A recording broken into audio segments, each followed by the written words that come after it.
Bonjour à toutes et à tous. Je vous amène aujourd'hui dans le jardin pour vous faire part des dernières actualités du projet Vie.eco, d'Ecomail et d'Ecomtel.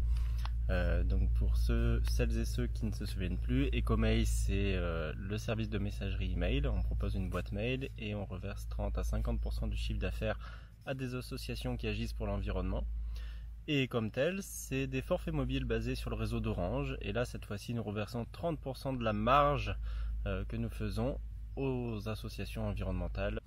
Alors du coup, j'ai pris un petit papier parce que j'ai pas mal de choses à dire. Donc en fait, depuis 6 mois à peu près, puisque ça fait 6 mois que je vous ai pas envoyé de lettre d'information, il s'est passé pas mal de choses en fait.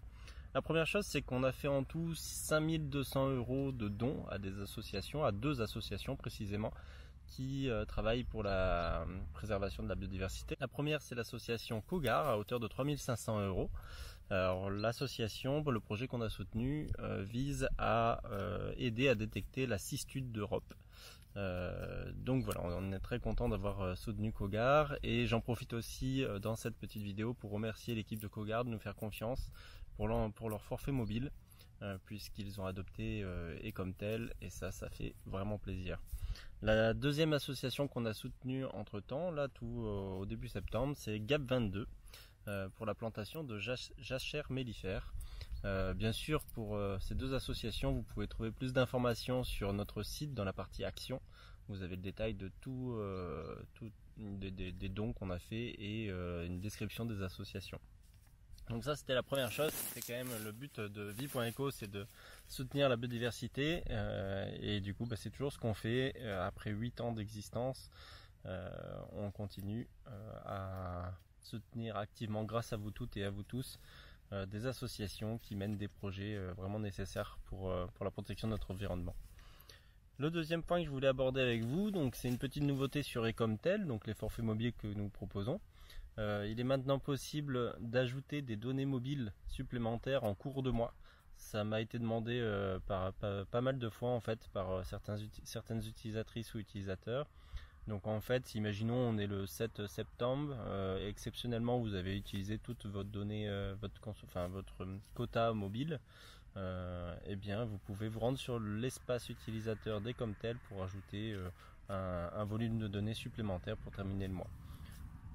Ce qui permet d'ailleurs de prendre un forfait plus petit, et exceptionnellement, par exemple quand on part en vacances ou pour le travail pendant un certain temps, des fois on doit consommer un petit peu plus de data, et dans ce cas on peut juste rajouter cette data ce mois-ci plutôt qu'avoir un forfait surdimensionné toute l'année.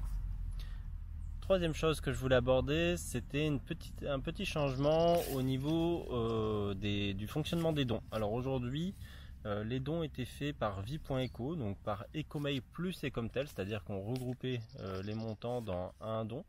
Là, ce qu'on va faire dans les mois à venir, c'est qu'il y aura les dons Ecomail et les dons Ecomtel. Alors pourquoi cette séparation? Tout simplement pour donner plus de visibilité aux utilisatrices et utilisateurs d'Ecomtel, pour savoir vraiment à quoi sert leur forfait mobile, qu'est-ce qu'on fait avec l'argent qu'on récolte via leur mensualité. En fait, tous les mois on paye son forfait mobile. Sur ce qu'on paye, 30% de la marge, puisqu'on reverse une grande part à Orange. Donc ce qui reste, on va prendre 30% et on va le donner à des associations. Donc on s'est dit que ça serait plus intéressant de faire comme ça. Ça permet aussi de communiquer plus régulièrement sur ce qui est fait avec les différents services. Donc voilà, le prochain don, ça sera effectivement un don pour Ecomail, un don pour Ecomtel. Et sur Ecomtel, on va essayer de se focaliser sur les centres de soins de la faune sauvage, pour soutenir ces centres qui sont indispensables et qui font un excellent travail tout au long de l'année. Un autre point, c'est au niveau des réseaux sociaux. Du coup, dans la même logique, on a séparé les pages Instagram, Facebook, LinkedIn d'Ecomail et d'Ecomtel. Donc chaque service a maintenant sa propre page. Donc si vous êtes utilisatrice ou utilisateur d'un de ces réseaux, n'hésitez pas à nous rejoindre dans la newsletter écrite. Vous avez les différents liens. C'est important d'être sur les réseaux, c'est pas tant parce qu'on aime y être, on y est pour essayer de donner de la visibilité aux différents services qu'on propose avec Vie. L'idée c'est d'essayer d'être visible pour que de nouvelles personnes découvrent ce qu'on propose et donc d'augmenter notre capacité à faire des dons aux différentes assos qu'on soutient. Enfin, dernier point, un peu plus technique. Cet été, j'ai travaillé tout l'été à la mise en place d'une nouvelle infrastructure d'hébergement. Oui, encore une. Pour les plus anciens d'entre vous. Alors, ce qui est bien, c'est que c'est transparent pour les utilisatrices et les utilisateurs. L'idée, en fait, il y a j'ai donné plus de détails techniques dans la newsletter à l'écrit.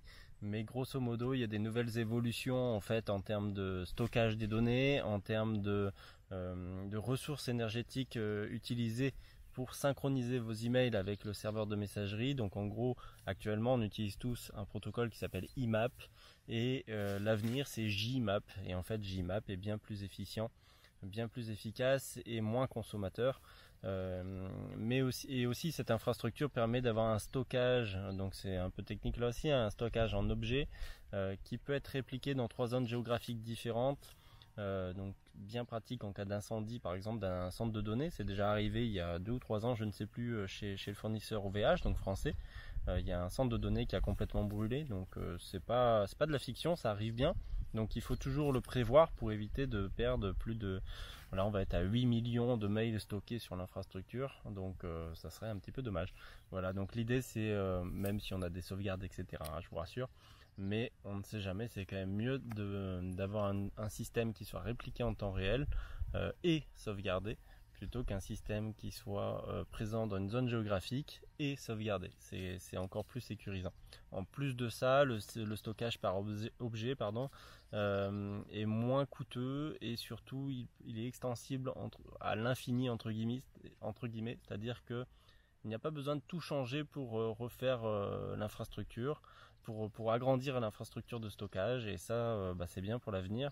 Ça m'évite de refaire des migrations régulières tous les 3 ans. Du coup, là dans votre espace utilisateur maintenant, il y a un bandeau qui vous permet de lancer la migration vers la nouvelle infrastructure. Les migrations se font petit à petit, c'est-à-dire que si vous ne voyez pas le bandeau, c'est normal, c'est qu'il y en a déjà trop en cours. Lorsque vous le voyez, si vous le souhaitez, vous pouvez le lancer, la lancer, la migration. Et ça va se faire dans les minutes qui suivent. Pendant la migration, l'accès à la boîte mail via l'interface en ligne n'est pas possible. Elle l'est toujours via un logiciel de messagerie, mais pas via l'interface webmail. Donc lancez la migration si vous le souhaitez à un moment où vous n'avez pas besoin d'accéder à vos mails sur l'interface. Voilà, globalement cette nouvelle infra est donc en place. D'ailleurs les nouvelles utilisatrices et les nouveaux utilisateurs sont dessus depuis 1 mois et demi, 2 mois. Ça fonctionne bien, on a des bons retours. On a aussi lancé 300 migrations à peu près, petit à petit, puisque je l'avais ouvert à un petit nombre de personnes. Et ça se passe pour l'instant bien, tous les retours que j'ai sont assez positifs. Donc c'est une très bonne nouvelle. Et puis une fois qu'on aura terminé la migration, je pourrais aussi apporter plus d'informations sur ce qu'elle apporte en termes de sauvegarde, mais aussi en termes de le nouveau protocole en question. Donc il y a des applications qui sont en train de sortir qui permettent de s'y connecter et qui vont être beaucoup plus efficaces. Voilà globalement.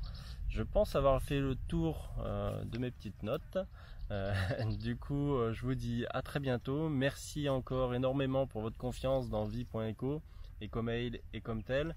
Il y a des personnes qui sont avec nous depuis pas mal d'années, qui m'ont vu en vidéo il y a bien 8 ans.